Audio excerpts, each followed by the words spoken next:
The man gently pushed open the door of the tavern. The noise inside immediately ceased. He walked straight to the bar and asked the bartender about a criminal named Daniel. The bartender's expression became tense upon hearing the name, for he himself was that criminal. Daniel feigned composure and pretended not to have heard of the man, but the man said calmly that Daniel had been shot in the left shoulder before, and then pressed his hand on Daniel's shoulder. Seeing the man's aggressive approach, Daniel's accomplices immediately prepared to draw their guns, but the man was extremely fast and snatched their weapons in the blink of an eye. At this moment, another person attempted to secretly draw his gun, but was stopped by the gambler Faraday, who was sitting nearby.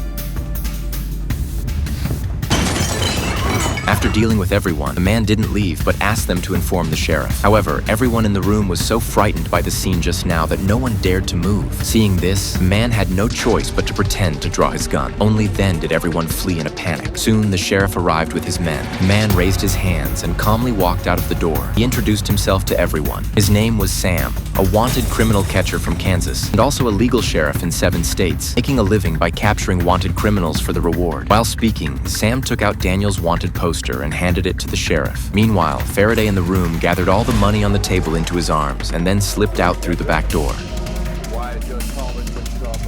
Sam asked the sheriff to collect the reward for him, leaving half to Daniel's widow and keeping the other half for safekeeping. Then he was ready to set off for the mountains to catch another fugitive. Just then, a woman stopped him. She took out all her money and begged Sam to help her take revenge.